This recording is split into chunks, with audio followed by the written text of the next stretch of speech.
So, like many of you, I usually have first day of school anxiety. Anybody have first day of school anxiety? There's a couple. Some of you are so done with that. You've been liberated from it. Well, I tried a new strategy this year. We just didn't go. I left the country. I took my boys to the Bahamas, and we just totally ditched the first 2 days of school.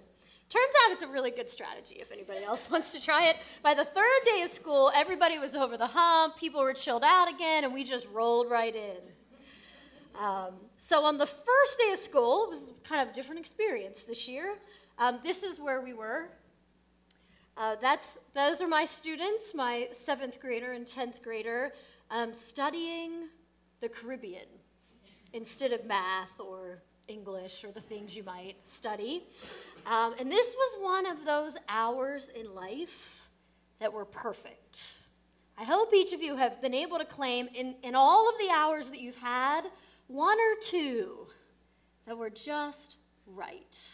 Where there is joy, there is peace, there is beauty, and you're just satisfied. In the middle of it, the administration from the middle school called and said, "You know your children aren't in school today." And I said, "I do." I absolutely do. Don't worry, they're going to get there. What was pretty perfect about this day was the water. It was like glass in beauty and turquoise and just dancing blues and whites. And it was so calm that even with my feeble legs, I could go out like I was an Olympic swimmer again and dive into the water and swim up the coast and down the coast without ever a worry in the world. It's beautiful. We went in for lunch, and we came back out, and the beach had changed tremendously. A storm was rolling in from the Caribbean, and there was grand power in the ways that the wind was blowing and pushing the surf onto the shore. It was lapping and crashing with all kinds of power. And Benjamin, being Benjamin, said, "I gotta get in there." And he goes running into the surf. And he dives into the waves, and my heart leaps, and oh my goodness.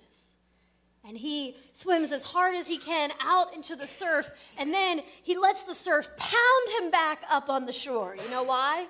Because when you're 12, nothing hurts. Right? When you're 12, you can do stuff like that, and it's not painful. You can dive and run and let it crash you in, and then you just go back out for more pain. After watching Ben for about 20 minutes, I just couldn't take it anymore. I had to get out there, feel it for myself. So I pushed my legs through the surf, and I thought if I can just get out past the breakers, I'll find calm water. But that's not how the Caribbean works when there's a storm coming at you. They just get bigger and bigger the farther you go out. And finally, after about 5 minutes, I was completely exhausted, and I just gave into a wave and let it wash me up on the beach and crash me in. And I sat there, defeated. There'll be days like this, won't there? There are, God willing, some days where it's calm and beautiful, and we can cause ourselves to believe that we've got this.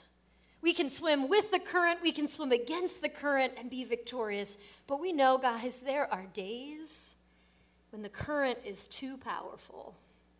I could swim trying to get against that current like a woman in one of those endless pools where you swim and swim and swim and you never get there. But it was worse than that because I would swim and swim and swim and I would end up backwards. And there'll be days like that, right? You kick as hard as you can, you give it all you got, and you end up farther behind. I found myself on the shore feeling defeated by the world, wishing I, like Ben, could be out there crashing in the waves, but hesitant in pain and frustration. There'll be days like that. And as I sat there on that beach, I watched as a sailboat came across the cove, triumphantly with her waves high in the sky, not cowering from the wind, but embracing the wind and being carried through the wake, against the tide, in the direction that the sailor had set his sails, uplifted above the current and the tide. And there were people on that sailboat, and they were most generously waving. Like, so long, sucker. You're stuck on the shore, afraid of the tide, and we are just coasting in the direction of the horizon. How do we get above the waves? How do we get above the waves when the current is strong, when we feel we are defeated, when we're not wise enough or brave enough to be out there to press our way through? The author of the curriculum we will be following this fall, Christian Believer, says this: it's our beliefs that become our set of sails that determine the direction of our lives and our destination, and of course, the nature and the quality of the journey. Those off Paradise Island who had a good set of sails, they could sail into the storm.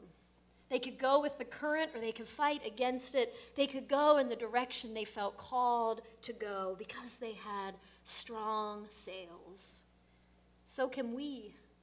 As we develop a strong faith, as we put together our beliefs, they rise us above the current. They carry us to safe harbors and on grand adventures full of purpose. It is our beliefs that lift us off the shore. We're wired, folks, to believe in something. The people in the Bahamas are a very religious people. One of my favorite times was our taxi ride back to the airplane. That's not usually your favorite time when you're on vacation, the taxi ride back to the airport. But I had a wonderful Christian man who was full of faith and excitement, and he said, "We are the most religious nation on the planet." And I said, "That's cool." He said, "We have more churches per capita than anywhere else on the globe." And I said, "That's awesome." I said, "Do you have a church that's your favorite?" And he lit up like a light bulb. And he said, "Yeah, would you like to see it?" And I said, "Sure." So he detoured a little bit and took me through the streets of Nassau, and we drove by First Baptist Church, Nassau. And he just beamed with excitement. "This is my church." And he said, "And you know what? God shows up every Sunday."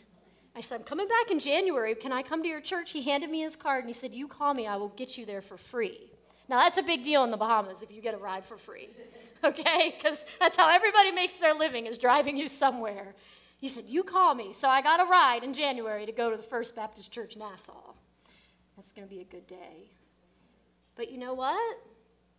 On the most religious island on the planet, according to my driver, there are Asherim poles set up. In the resort that I was staying, there were no churches. That's not a surprise. But there is on the map a little place that's called Sacred Ground. And if you walk to that ground, you find what we would call in our faith Asherim poles, non-discriminate places of worship. This is what Paul found and was deeply distressed about when he went to Athens 2,000 years ago. He went to a city that was desperate to discover what was beyond themselves. They were surrounded by oceans. They know they were defeated by the wild things in the natural world. They knew there was something more powerful than they themselves were. But in Athens, they put up poles everywhere, statues. And as Paul examined their statues, he found, and it's written in the book of Acts, "I found," Paul says, "among them an altar with the inscription, 'To an unknown God.'" They had statues that were indiscriminate, unpersonal.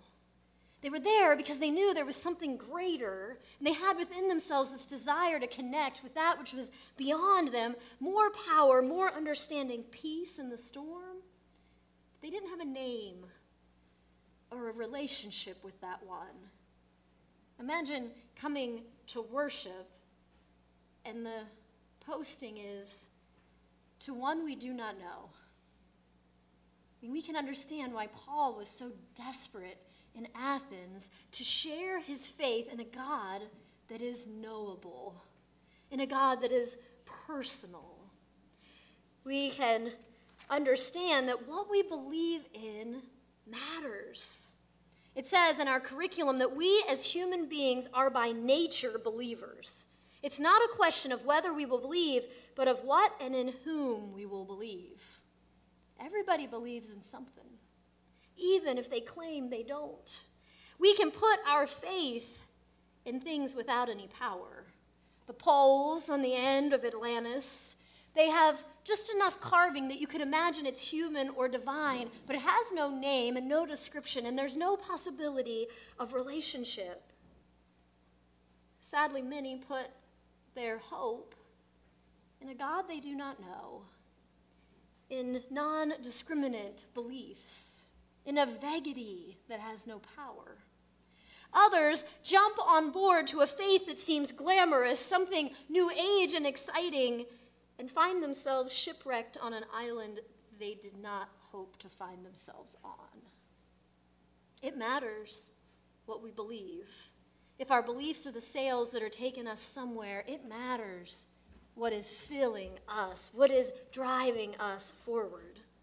So what does it mean to be a Christian believer? Many would say a Christian believer is someone who acknowledges that God exists. It's a good start. Acknowledges that God exists, and even more descript, we might say it's someone who believes that Jesus Christ is risen from the dead. Powerful assertions, a bit more personal than a Asherim pole. But I think to just have some assertions, I believe in a God, I might even believe that Jesus Christ resurrected, is to have the form of a religion with no possibility of going anywhere. To just say, I believe in something, but to not invest in it. It's like thinking that a sailboat exists, knowing that it's real, there's wood there, it has a pole on it, but it's not going anywhere. It's marooned, shipwrecked. Thomas, one of the followers of Jesus, understood that to say we believe costs us everything. It changes the totality of our life. And so when the disciples came to Thomas and they said, Thomas, we have seen Jesus resurrected from the dead. We've seen the nail holes in his hands, but Thomas wasn't there. He wisely said, unless I see the marks of the nails in his hands and put my fingers in the mark of the nails in my hand and his side, I will not believe.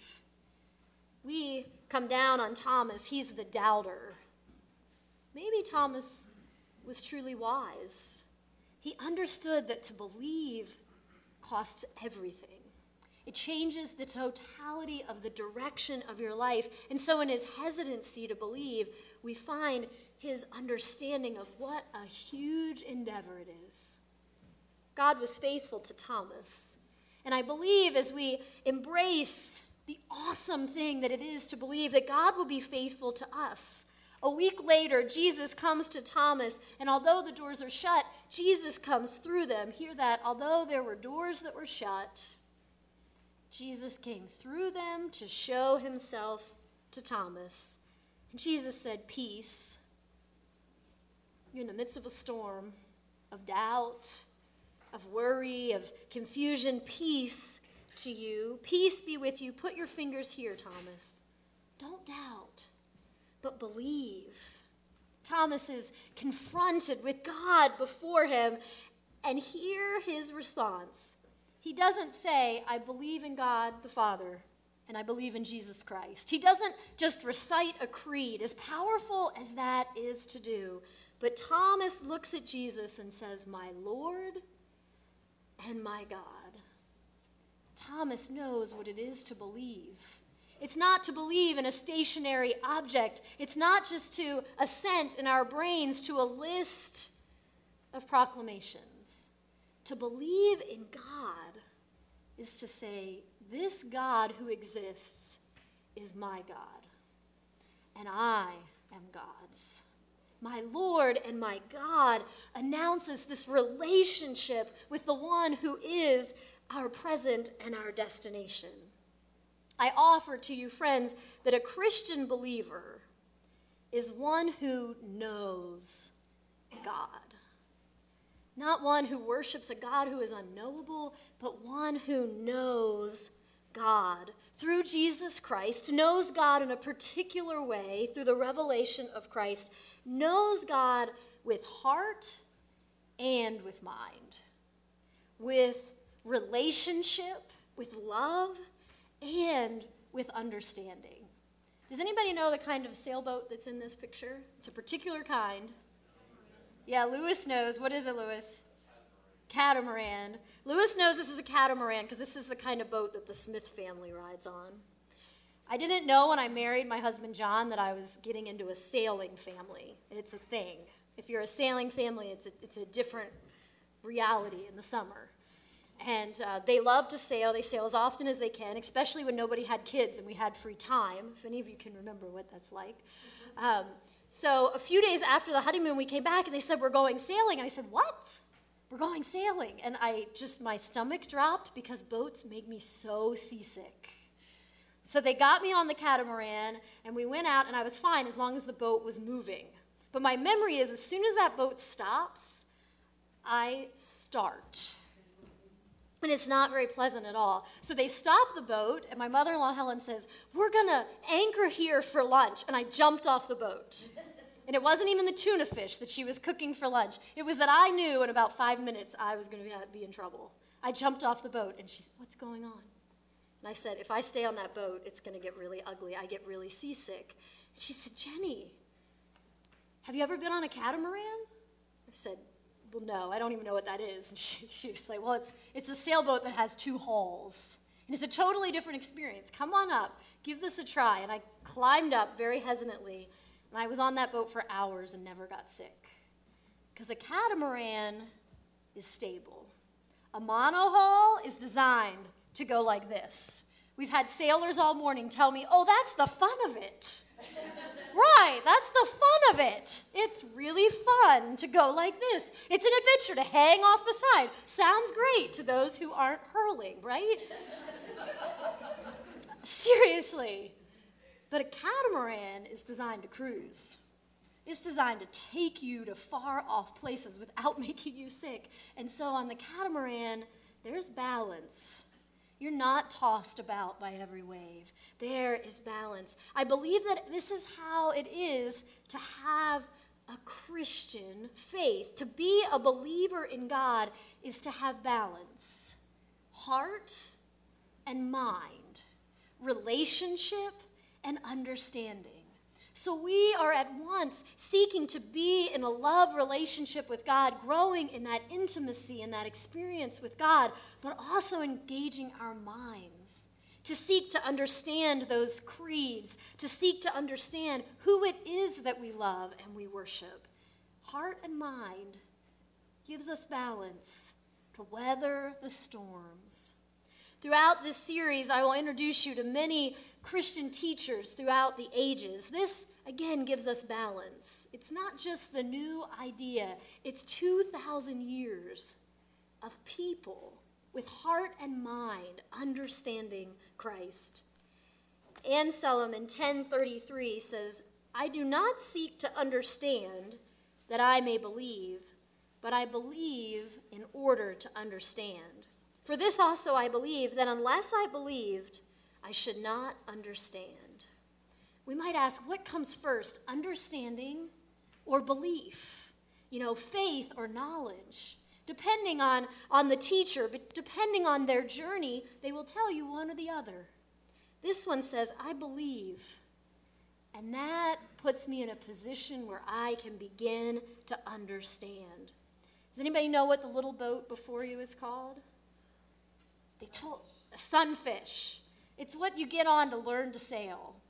Before we were married, John put me on one of these sunfish, and he said, it's impossible to flip this. About an hour later, we were upside down, sitting on top of the sunfish, and he was looking at me like, what? Who have I proposed to? She has wrecked this ship. Is something. Belief, I would say, is your sunfish. It's where you start. It's a little bit rocky at first because you're just getting to know the one that you love, the God that you are going to serve. But you get in that boat and you learn to sail. You learn the one who's in the boat with you. You learn how to get there. Albert Schweitzer, who is a Catholic theologian, says that it's Jesus that comes towards us. It's Jesus that invites us to believe. He writes, Jesus comes to us as one unknown. Without a name, as of old by the lakeside, he speaks to us the same word, follow me. And those who obey him, whether they be wise or simple, he will reveal himself in the toils, the conflicts, the sufferings which they shall pass through in his fellowship. And as an ineffable mystery, they shall learn in their experience who he is.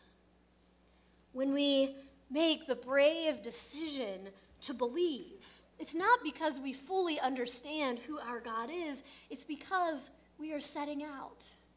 Because God has said, follow me, come along and discover, and we have bravely gotten into a boat that leads us to understanding, that leads us to peace, that leads us to adventure. Augustine is one of the great Christian thinkers of all time. As a young person, he was an atheist. He did not agree with the faith of his mother. Like a good, faithful mother, the legend says that she prayed for him night and day to come to faith in Christ. Eventually, in his mind, Augustine as a scholar, he became convinced that Jesus was who Jesus claimed to be. And Augustine writes this hymn of praise for us. Great art thou, O Lord, and greatly to be praised. Great is thy power and thy wisdom. And man, or woman, being a part of thy creation, desires to praise you. For thou hast formed us for thyself, and our hearts are restless until they find rest in you. He understood we would be restless. That's what drove this young atheist to keep on seeking.